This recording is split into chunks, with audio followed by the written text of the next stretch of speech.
Hey everybody, in this video we're going to cover the new Sony VPL-XW5000 front projector. At Audio Advice, we've been fans of Sony projectors for decades, with Sony being a company so deep in the complete process from filming to commercial cinemas. We've always felt they've offered up incredible projectors for the home theater market. Every year or two, when it's time for new models, we can't wait to see what they've come up with to improve what was already an outstanding product. Now for 2022, we were really lucky as Sony chose Audio Advice to get an exclusive look at the new models weeks before they announced them to the public. We all had to sign NDAs and be sworn to secrecy, as this year the changes were huge. The new units even came in large custom Pelican cases. While we only had them for a limited time, we did get to put them through their paces in 3 different locations, and everyone who saw them could not believe how much they offered for their cost. This new entry level from Sony has a lot going on for it, and I'll go over all of it in this video. Now let's get started.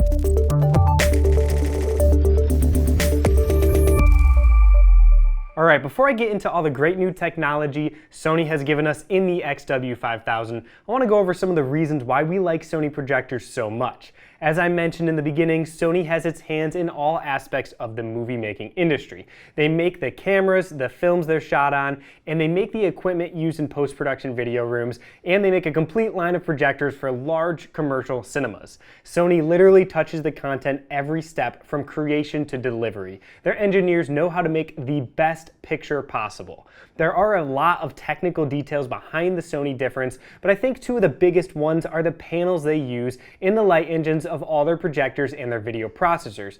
And guess what? Those are 2 things that have big changes for the XW5000 in 2022. Now, many years ago, Sony developed their SXR Panel. This is short for Silicon X-Tail Reflective Display. Their projectors use 3 of these panels, one for green, red, and blue. The pixels are so close together on these panels that you get an incredibly pure image into our eyes, deep blacks and rich colors. But more importantly, the image is just so smooth with a sense of greater depth compared to other projectors. There is no question in my mind that the Sony video processors are second to none. With all of their work in the film industry, they have a vast library of images that become part of their processor's reference as it goes about making millions of adjustments to the image in real time for the most natural picture. Their processors have always produced a beautiful picture, and they consistently improve them over time as processing speeds get better, and they learn more details to include in the algorithms used. Now that you know a few of the reasons that we love Sony projectors at Audio Advice,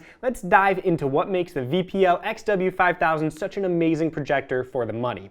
I should also point out that if you have purchased your Sony projector from Audio Advice, we are here to help you with the very best tech support in the industry. We can help you get things set up with video chat calls and supply you with the best settings for your projector to help dial it in.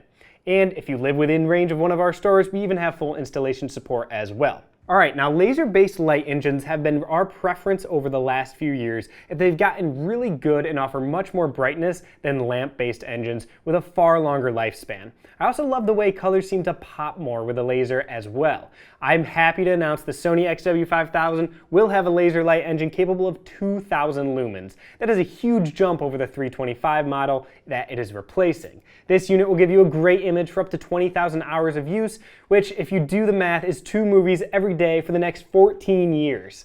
When Sony introduced their almost $100,000 top-of-the-line front projector in 2021, the GTZ380, it had a brand new processing chip in it called the X1 Ultimate for projectors. Now, you get this exact same amazing video processor in the XW5000, and the benefits are not subtle. The X1 Ultimate for projector processors gives you improved clarity, expanded dynamic range, and even larger volume of colors. How they do this is really interesting and goes back to their knowledge gained from being in all parts of the video chain. Sony has 2 databases built into the processor chip, and it looks for both noise reduction and upscaling. In real time, it is comparing each frame to these to improve the clarity of the picture. The image you get on the XW5000 is just so clear and smooth that it's hard to believe you're seeing it from a projector in this price range. At the same time, the processor is detecting dark parts of the image and enhancing them with their digital contrast optimizer tech to give you richer, deeper blacks.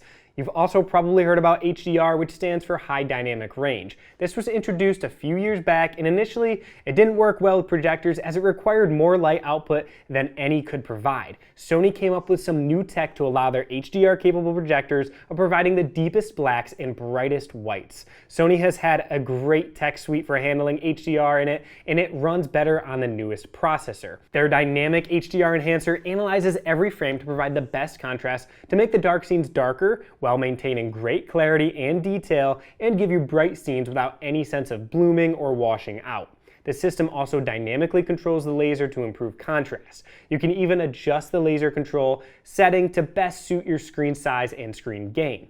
Those of you trying to fill up a large screen will probably want it set to full, and smaller screens will probably want to use the low setting. While the HDR contrast improvements are going on, Sony uses their object-based HDR remaster process to analyze individual objects in a scene, adjusting contrast on a more granular level to reproduce more textures and depth. During our testing process, we found out it's important to change these settings in the menu to optimize the results. Out of the box, we noticed some noise and grain, but once we dialed it in the settings, HDR was just beautiful. If you are a local customer, we'll get all these set during your installation perfectly for you. If you are an Audio Advice Online customer, we'll send you a great setup guide that will walk you through how to dial these in just like we did in our own testing. When we set these settings right, these two processes produce an HDR picture that is just marvelous. The new processor also adds Sony's Triluminos Pro technology to the XW5000. This is something that they developed for their flat panel TVs that give a wider and more subtle range of colors.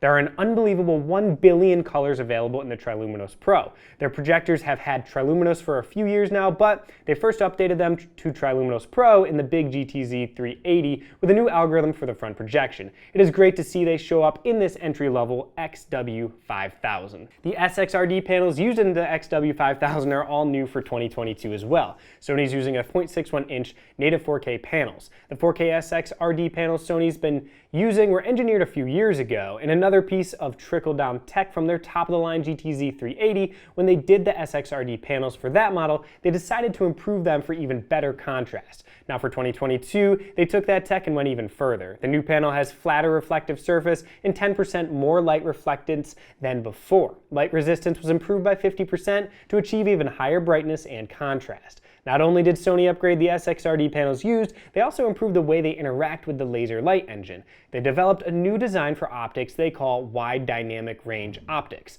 The three panels are laid out in the optical block in a new way to have better light control and maximize the laser light engine.